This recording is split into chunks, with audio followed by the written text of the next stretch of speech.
Assalamualaikum warahmatullahi wabarakatuh. Selamat datang, selamat bergabung dengan Pak Pondi.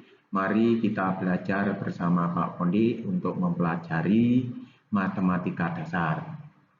Jadi kita belajar tentang matematika dasar. Kali ini kita akan membahas tentang trigonometri untuk segitiga siku-siku. Jadi sekali lagi kita akan membahas tentang materi trigonometri untuk segitiga siku-siku. Jadi tujuan kita belajar ini yang pertama adalah diharapkan nanti mahasiswa bisa dengan baik memahami dan menjelaskan tentang konsep ilmu ukur sudut atau trigonometri. Yang berikutnya bisa mempraktekkan konsep ilmu ukur sudut itu dalam berbagai persoalan, baik itu bangun datar 2 dimensi maupun bangun ruang 3 dimensi. Karena nanti kita akan berhadapan, akan menemukan bangun datar dan bangun ruang.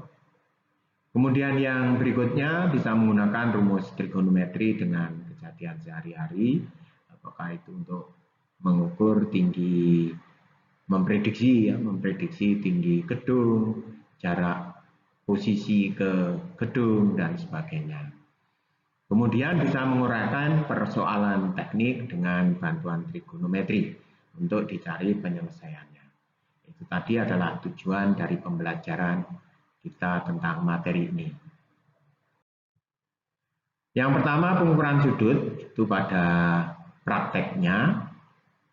Untuk pengukuran sudut itu biasanya dinyatakan dalam satuan derajat, itu yang sering.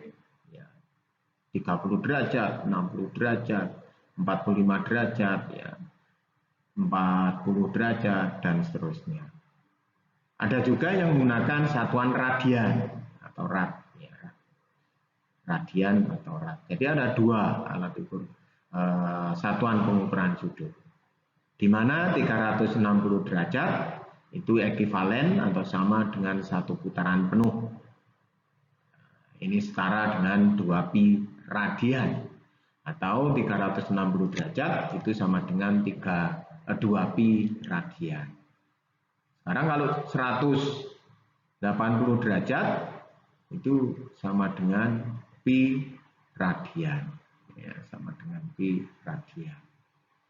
Sedangkan sudut 90 derajat itu adalah sudut siku, sama dengan 1/4 putaran penuh. Kalau kita menggambar lingkaran gitu ya, dari titik awal kemudian menggambar lingkaran, itu kalau dibagi menjadi 4, maka 4 bagian itu sudutnya adalah 90 derajat. Atau pi per 2 radian. Nah, kemudian mengukur sudut itu ini ada gambar yang menghubungkan antara radian, ukuran yang di luar ini adalah radian, kemudian yang di dalam ini adalah derajat, degrees, yang di luar radian. Artinya kita bisa mengkonversi dari radian menjadi derajat. Kemudian di tengah ini ada sin, cos, tangen, kotangen, sekan, kosekan. Ini adalah nilai dari fungsi tersebut di kuadran 1, kuadran 2, kuadran 3, kuadran 4. Ini nanti Anda pahami, karena ini nanti kalau kita mempelajari tentang gaya, ilmu gaya, statika akan banyak ditemukan. Kemudian alat ukur sudut, itu yang sering kita gunakan adalah busur derajat. Busur derajat. Bentuknya seperti itu, sama seperti penggaris, berbentuk setengah lingkaran. Ada skala-skalanya, 0, 10, 20, kemudian ada yang di luar 180 dan seterusnya. Ini adalah busur derajat. Kemudian yang kedua, busur derajat protraktor. Ini bentuknya sama dengan busur derajat biasa, hanya saja ada handle atau tangkai yang digunakan untuk menentukan kemiringannya. Jadi tangkainya ini bisa digunakan untuk menentukan kemiringan. Kemudian ada universal bevel protector ini. Nanti ini akan Anda temukan kalau Anda belajar metrologi, ya. Anda belajar metrologi, pengukuran, ya itu akan menemukan alat-alat seperti ini. Kemudian yang berikutnya adalah rumus Pitagoras dan rumus trigonometri untuk segitiga siku-siku. Jadi jika diketahui suatu segitiga siku-siku seperti ini, segitiga ABC, siku-siku di C, maka masing-masing sisi AC, kemudian AB, dan BC itu diwakili oleh X, R, dan Y. Diwakili oleh X, R, dan Y. Sebetulnya saya bisa menuliskan AB, kemudian AC, ya, BC. Ini bisa juga saya wakili dengan X, R, dan Y, atau X, Y, dan R. R adalah sisi miring. Ya, R adalah sisi miring. Maka menurut rumus Pitagoras untuk segitiga siku-siku itu R kuadrat sama dengan X kuadrat ditambah Y kuadrat. Jadi R kuadrat, sisi miring kuadrat sama dengan jumlah dari dua sisi yang lain dikuadratkan. Atau jumlah kuadrat dari dua sisi yang lain. X kuadrat plus Y kuadrat.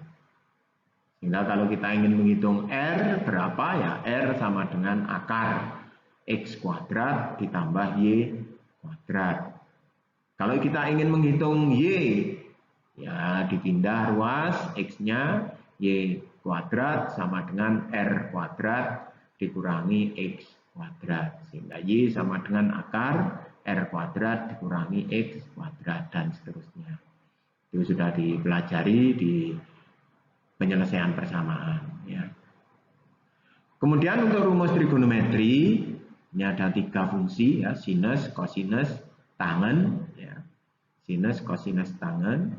Ini yang perlu dipahami, sinus, fungsi sinus, itu adalah sisi di depan sudut dibagi dengan sisi miring. Ya.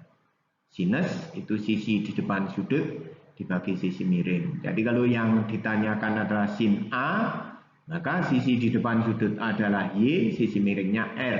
Sehingga sin A sama dengan Y dibagi R. Demikian juga dengan kosinus. Kosinus itu adalah sisi di samping sudut dibagi dengan sisi miring.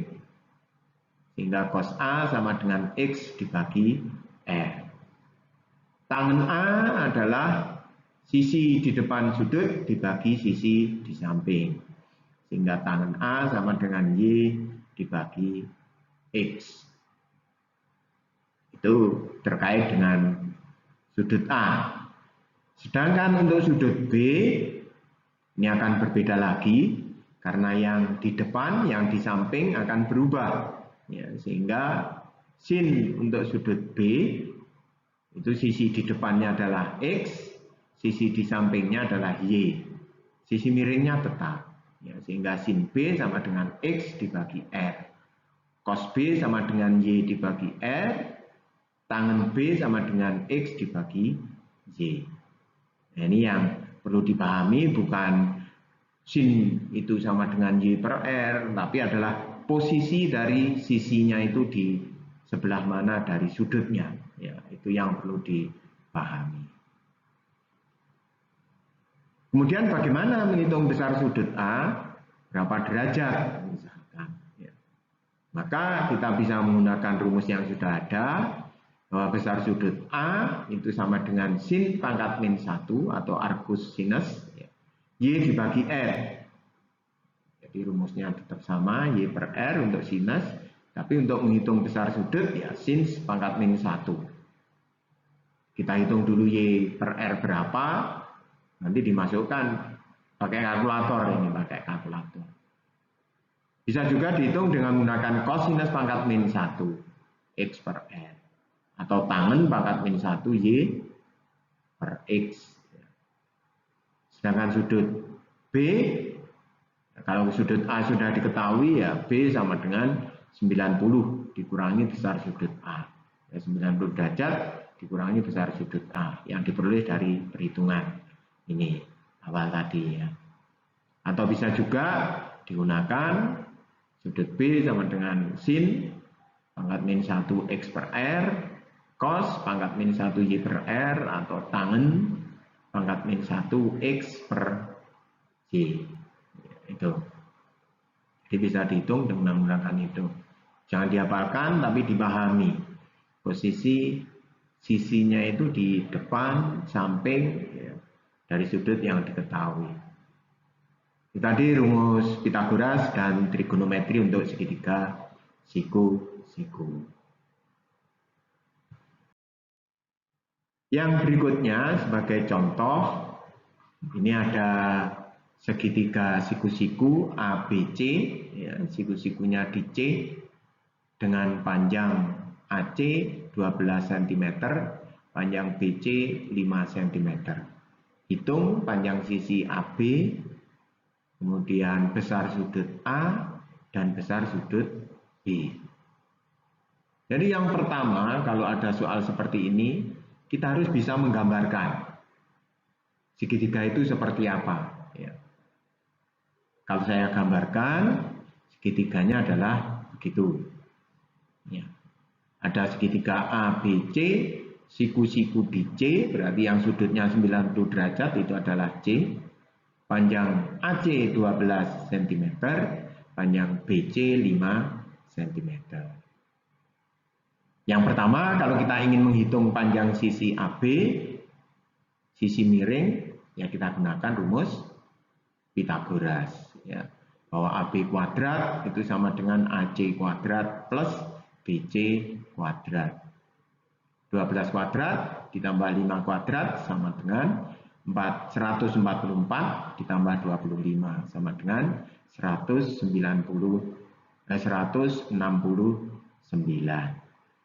Sehingga panjang AB itu sama dengan 13 cm.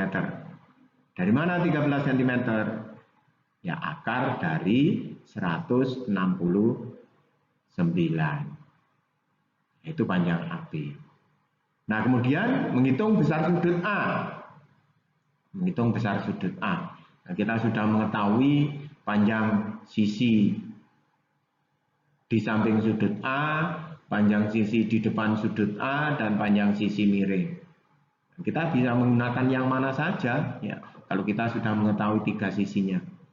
Nah, ini saya ambil salah satu contoh, ya. Saya menggunakan sisi depan sudut, kemudian sisi di samping sudut. Kalau saya menggunakan sisi di depan sudut dan sisi di samping sudut, yang menghubungkan itu adalah fungsi tangen. Tangen A sama dengan Y dibagi X, sisi di depan sudut dibagi sisi di samping sudut. Sehingga saya peroleh tangen A itu adalah 5/12 sama dengan 0,4167.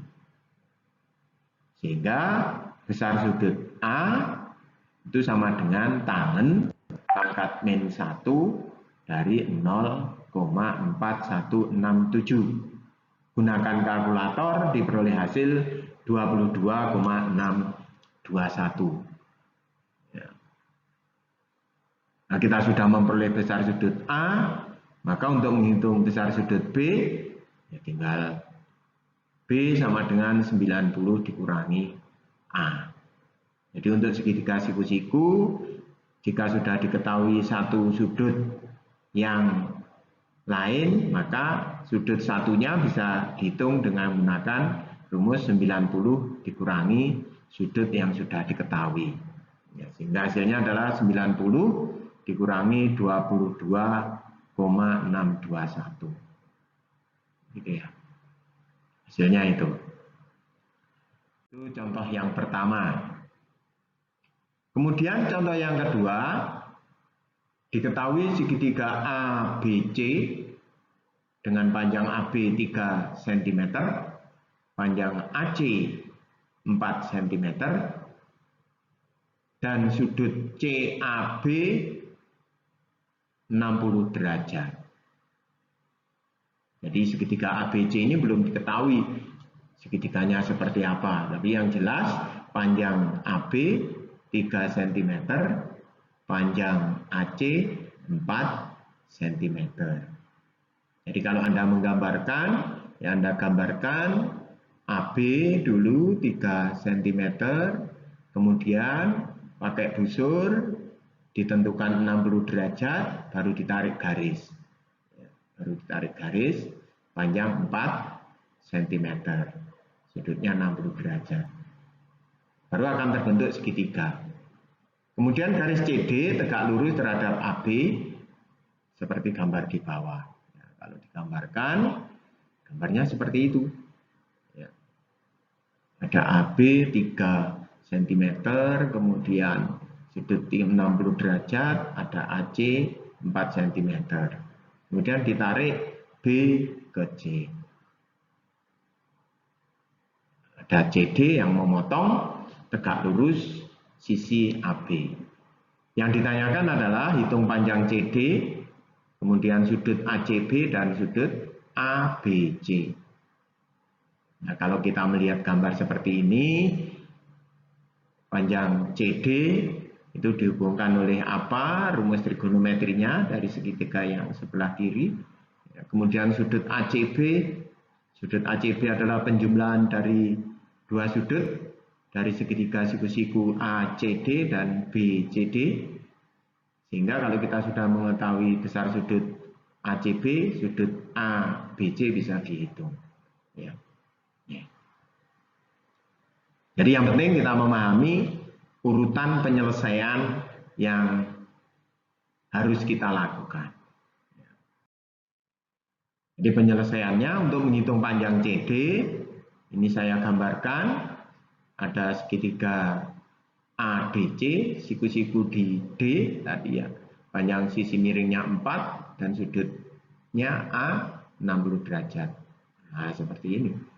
Ya, seperti ini kita bisa menghitung panjang CD.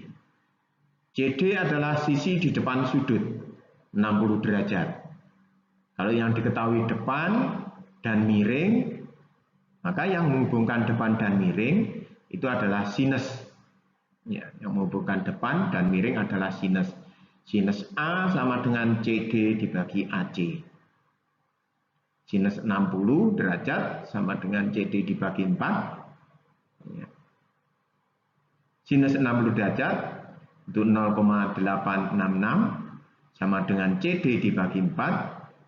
Sehingga CD sama dengan 4 kali 0,866. Diperoleh hasil 3,464. Selanjutnya, untuk menghitung besar sudut ACB, itu kalau kita lihat segitiga di bawah, ya, ACB itu sama dengan ACD ditambah BCD. Sudut ACD ditambah BCD. Ya. Menghitung sudut ACD itu ada beberapa cara yang bisa dilakukan. Ya. ACD ini bisa dilakukan beberapa cara. Yang pertama kita gunakan segitiga siku ADC, ya, ADC. Kita gunakan ya yang sudah diketahui, misalkan cos ACD. Cos ACD, dan sudutnya adalah C, cos, ya. ACD sama dengan CD dibagi AC. Ya. Cos ACD sama dengan itu 0,866, sehingga sudut ACD sama dengan cos pangkat min 1 0,866, 30 derajat. Ya.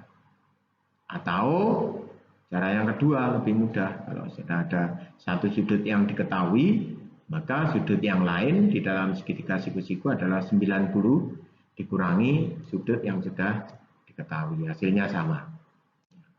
Tuh. Kemudian menghitung besar sudut BCD. Jadi ACD sudah diketahui, sekarang kita menghitung besar sudut BCD. BCD berapa besar sudutnya? Ya. Nah, kalau kita lihat segitiga BCD itu yang sudah diketahui hanya satu, yaitu sisi CD. Sehingga kita harus menghitung DB berapa, panjang DB berapa. Jadi kalau kita lihat segitiga ini, ya, panjang DB-nya berapa? Karena CD-nya sudah diketahui. Kita ingin menghitung sudut C, BCD. Maka panjang CD 3,464, panjang DB itu sama dengan panjang AB dikurangi panjang AD. Ya, dari segitiga yang satunya. Panjang AD dihitung dari segitiga ADC itu cos 60 sama dengan AD dibagi AC. Ya, AD dibagi AC. Cos 60 sama dengan AD dibagi 4, 0,5 sama dengan AD dibagi 4, sehingga AD sama dengan 0,5 dikali 4, sama dengan 2 cm. Sehingga panjang DB itu sama dengan 3 dikurangi 2 cm, sama dengan 1 cm.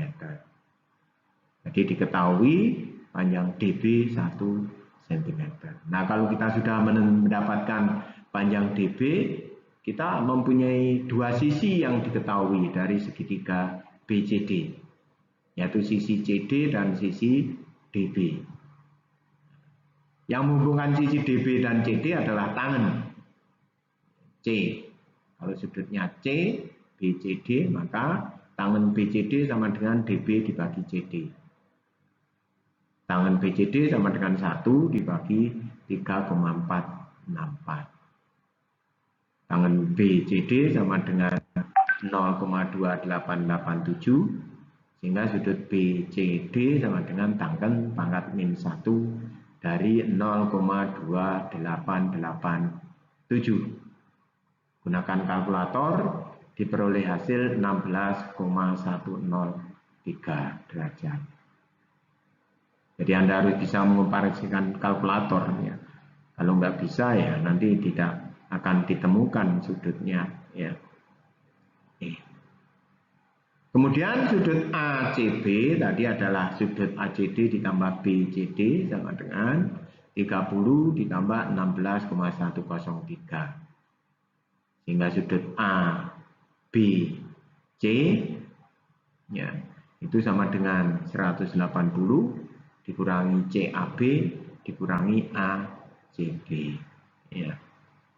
Berapa? Ya, 180 dikurangi 60 dikurangi 46,103. Silakan dihitung berapa hasilnya. Ya. Itu. Kemudian contoh yang berikutnya, ini lebih ke bidang teknik, ya. Nanti akan ada bentuk ekor burung. Ya, bentuk ekor burung diminta untuk menentukan panjang X. Ya. Jika diketahui diameter rollernya 4 cm. Roller itu yang bentuknya lingkaran, ada di ujung pangkal ekor burung. Ya, ini sudutnya 60 derajat. Sudut ekor burungnya 60 derajat. Kemudian celahnya ini ada 6 cm. Yang ditanyakan adalah X-nya berapa. Jadi garis yang ditarik dari sisi luar roller satu ke sisi luar roller yang lain. Sebetulnya penyelesaiannya ini yang menggunakan bantuan segitiga siku-siku, ya. Menggunakan bantuan segitiga siku-siku, dan yang paling penting adalah kalau kita lihat di gambar, X itu sebetulnya sama dengan 6 ditambah panjang dari ujung ekor burung ke sisi luar roller, yang satu juga sama, ujung ekor burung ke sisi luar roller. Karena bentuknya sama, simetris, maka untuk penyelesaian bisa dipilih salah satu bagian saja, yang kiri atau yang kanan. Ya. Misalkan ini saya pilih yang kiri. Maka panjang dari ujung celah ke sisi luar roller itu sama dengan K. K itu sama dengan R ditambah D.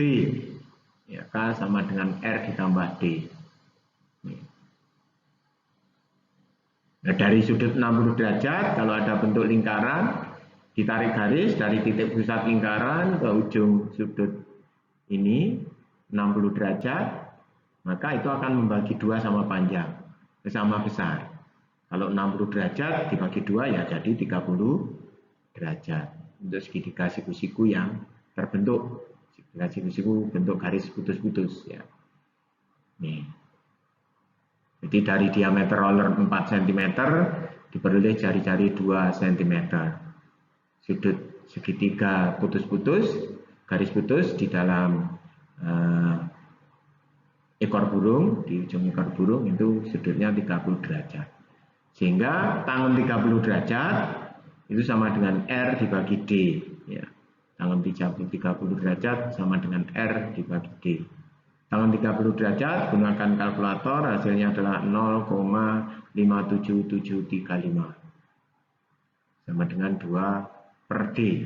Ya, 2 itu adalah jari-jari dibagi D. Sehingga D sama dengan 2 dibagi 0,57735. Hasilnya panjang D sama dengan 3,4641. Sehingga K sama dengan R plus D, 2 ditambah 3,4641, 5,4641. Sedangkan X itu sama dengan 2K. Jadi K-nya ada di kiri dan di kanan tadi ya. Ada di kiri dan di kanan. 6 cm adalah lebar celahnya. Sehingga diperoleh X sama dengan 10,9282 ditambah 6. 16,9282. Jadi itu tadi contoh yang dari bentuk ruwet, kalau kita tahu urutan pengerjaannya, kita bisa menggambarkan bantuan garis putus-putus, yang paling penting, sehingga kita bisa menyelesaikan dengan rumus trigonometri untuk segitiga siku-siku. Nah, ini selanjutnya ada latihan soal yang Anda kerjakan, yaitu panjang sisi yang belum diketahui pada segitiga siku-siku di bawah ini. Jadi nanti Anda bisa menentukan nama sudutnya itu apa saja, boleh A, B, C, boleh P, Q, R, KLM, silahkan dipilih. Yang penting memahami sisi di depan sudut, sisi di samping sudut, sisi miring, dan yang menghubungkan antara sisi yang sudah diketahui dan yang akan dihitung panjangnya. Gitu ya. Yang penting itu mengetahui, kalau sudah diketahui sudut, maka panjang sisi yang diketahui ini sisi di depan sudut atau di samping sudut atau bahkan sisi miring ya. Itu yang penting itu. Kemudian diketahui segitiga ABC dengan titik D berada di sisi BC seperti gambar. Jika sudut BAD 20 derajat, sudut DAC 10 derajat, hitung panjang D. D atau DC, ya, panjang DC. Nah, ini ada segitiga. Diketahui panjang AC 10 cm. Nah, ini malah lebih gampang ini. Ya, karena sudut BAD diketahui, kemudian sudut DAC diketahui, maka BAC itu tinggal menjumlahkan ya, 10 tambah 20. Nah, diperoleh segitiga BAC yang sudut BAC-nya 30 derajat. Nah, itu tinggal menyelesaikan. Yang penting urutan penyelesaiannya seperti apa, itu yang perlu dipahami. Ya. Kemudian contohnya soal latihan berikutnya, tentukan panjang X dan Y pada gambar di bawah. Gambarnya ruwet, tapi kalau Anda paham tentang segitiga siku-siku, ya tinggal menggambarkan garis bantuannya, maka akan ketemu. Ini sebetulnya hampir sama dengan yang contoh pertama ya, contoh pertama. Contoh kedua. Ya, ini hampir sama. Kemudian hitung cara X, jika diketahui bentuk ekor burung, rollernya 6 cm, sudutnya 70 derajat. Nah, ini yang diketahui. Kalau yang dicontoh tadi adalah celah, kemudian yang disuruh menghitung adalah panjang sisi luar roller satu ke sisi luar roller yang lain. Nah, ini sisi luar roller itu jaraknya sudah diketahui. Yang ditanyakan adalah panjang lebar celahnya. Tinggal dibalik aja dari soal yang contoh soal yang sudah kita bahas. Baik, itu tadi materi tentang trigonometri, ya, segitiga siku-siku. Nanti contoh soal yang sudah ada itu Anda pahami, kemudian latihan soalnya Anda kerjakan. Dan bagi mahasiswa yang saya ampu, nanti hasil pekerjaan latihan soalnya bisa dikirimkan. Ya. Saya akhiri, selamat pagi, siang, sore, malam. Assalamualaikum warahmatullahi wabarakatuh.